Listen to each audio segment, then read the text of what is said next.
Assalamualaikum warahmatullahi wabarakatuh. Pada kesempatan kali ini saya akan membahas pembahasan soal ujian akhir semester atau UAS mata kuliah pengelolaan pendidikan dengan dosen pengampu Bapak Dedi Nurjamil, Doktorandes Magister Pendidikan, adapun asisten dosennya yaitu Afarhan Maulana Darsono. Saya Hamidah Haryati dengan NPM 212151111 dari kelas 2021C.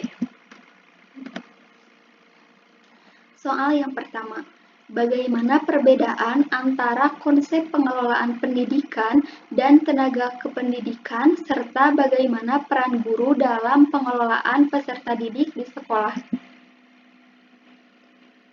Adapun untuk jawabannya, pengelolaan pendidikan adalah seperangkat kegiatan merencanakan, mengorganisasikan, menggerakkan, mengarahkan, dan mengembangkan segala usaha untuk mengelola dan mendayagunakan sumber daya manusia, sarana dan prasarana untuk mencapai tujuan pendidikan.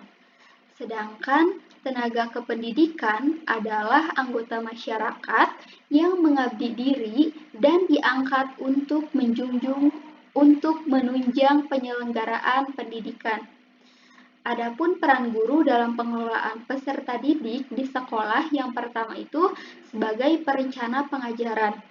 Guru harus mampu membuat lesson plan atau rencana pembelajaran secara efektif yang bisa diterima oleh siswa.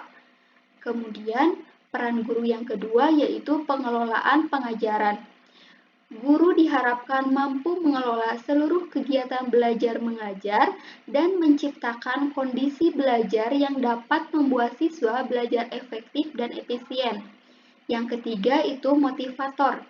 Guru hendaknya senantiasa berusaha untuk menimbulkan, memelihara, dan meningkatkan motivasi siswa untuk belajar.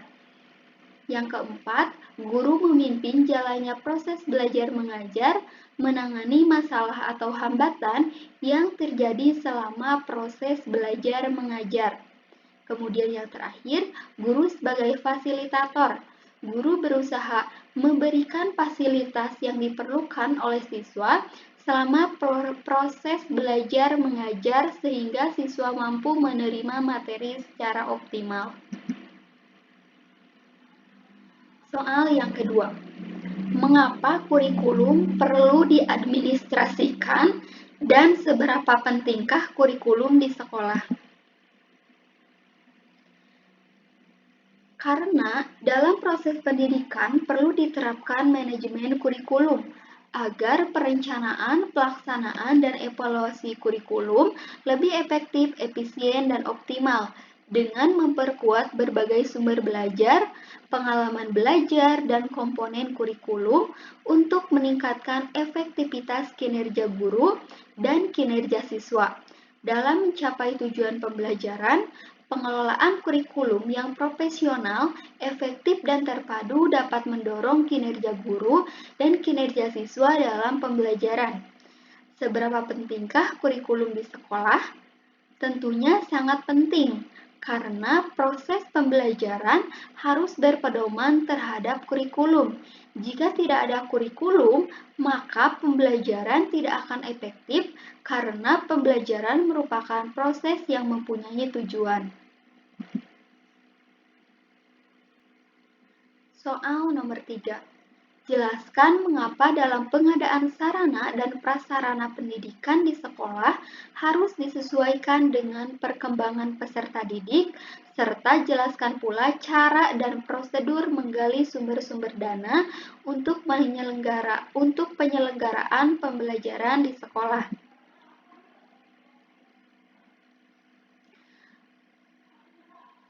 Karena jika tidak sesuai, peserta didik tidak dapat berkembang secara optimal dalam pendidikannya. Jika pengendalian sarana dan prasarana tidak sesuai, dapat terjadi hal-hal yang tidak diinginkan.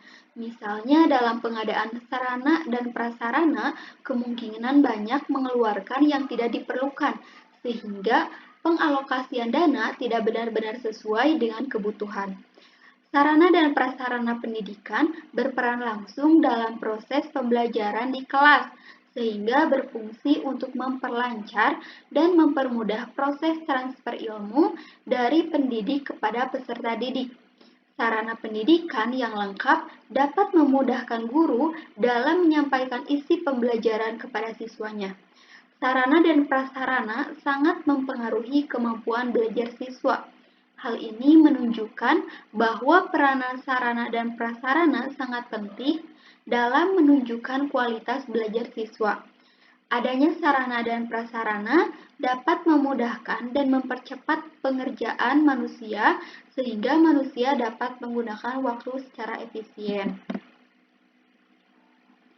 Adapun prosedur menggali sumber-sumber dana untuk penyelenggaraan pembelajaran di sekolah, yaitu salah satunya bisa mengajukan dana BOS. Adapun untuk prosedurnya, jika merujuk pada Permendikbud nomor 6 tahun 2021 tentang petunjuk teknis pengelolaan dana BOS reguler, ada beberapa syarat dan kriteria yang harus dimiliki sekolah agar bisa mendapatkan dana BOS.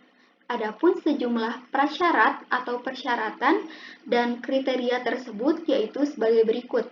Yang pertama, satuan pendidikan harus terdaftar di Dapodik saat batas cut-off dilakukan.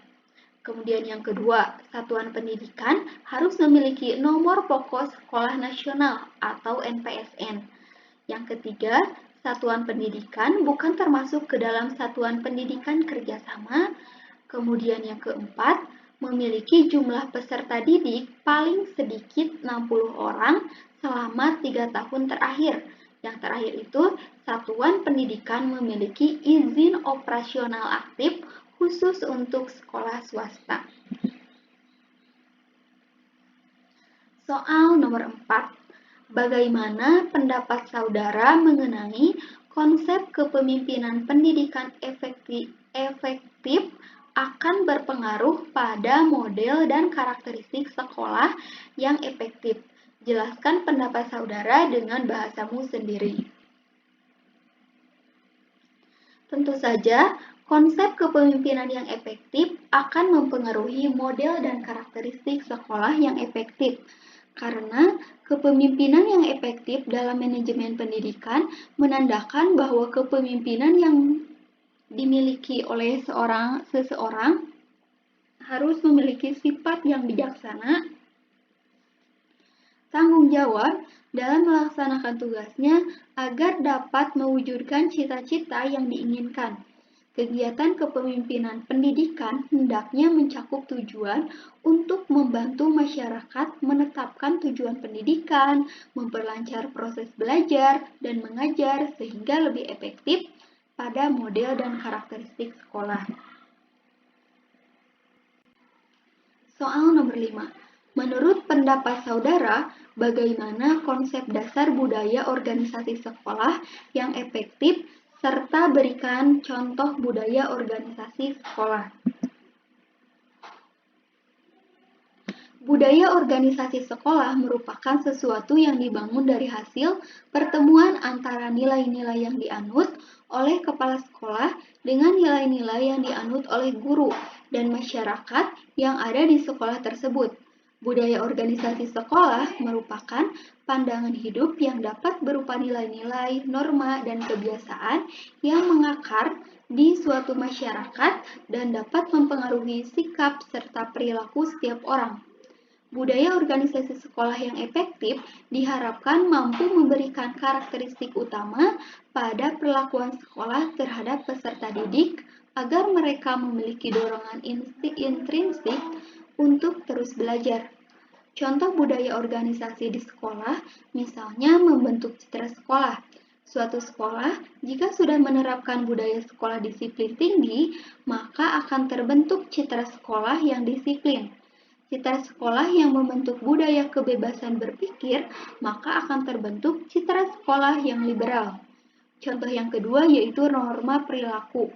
Misalnya itu tata tertib sekolah, baik secara tertulis maupun tidak tertulis, yang akan membentuk suatu kebiasaan.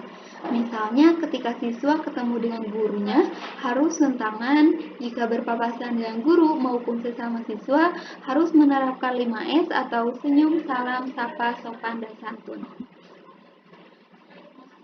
Soal nomor 6, menurut pendapat saudara, apa itu TQM atau Total Quality Management dan bagaimana implementasinya?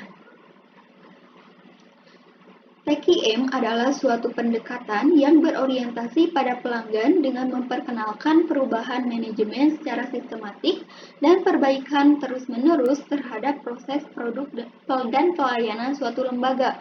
Total Quality Management atau TQM akan lebih cenderung memanfaatkan strategi komunikasi dan data yang efektif dalam mengintegrasikan kedisiplinan kualitas dalam kegiatan operasional dan budaya perusahaan. Sederhananya, TQM adalah suatu pendekatan manajemen yang digunakan untuk menyentuh kesuksesan jangka panjang dengan mengedepankan kepuasan pelanggan. Dalam Total Quality Management, seluruh karyawan, perusahaan, atau anggota organisasi harus turut serta aktif dalam melakukan peningkatan proses, produk, layanan, serta budaya pada tempat mereka bekerja, sehingga nantinya akan melahirkan kualitas terbaik dalam layanan atau produk demi mencapai kepuasan para pelanggannya. Adapun untuk implementasi TQM bukanlah suatu pendekatan yang sifatnya langsung. Hasilnya diperoleh dalam waktu sekejap atau untuk implementasinya yaitu yang pertama komitmen manajemen senior terhadap perusahaan, kemudian yang kedua penilaian sistem perusahaan baik secara internal maupun eksternal, yang ketiga pelembagaan fokus pada pelanggan, yang keempat penyesuaian dan perluasan tujuan manajemen guna memenuhi harapan pelanggan. Yang kelima, perbaikan atau penyempurnaan sistem. Masing-masing mempunyai langkah-langkah di mana waktu yang dibutuhkan untuk setiap langkah tergantung pada organisasi yang menerapkannya.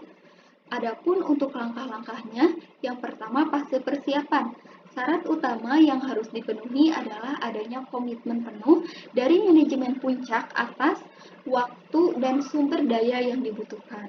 Yang kedua, fase perencanaan. Pada langkah ini, steering commit merencanakan implementasi TQM. Kemudian yang terakhir, fase pelaksanaan. Steering commit memberikan bimbingan kepada setiap tim untuk mengaktifkan mereka.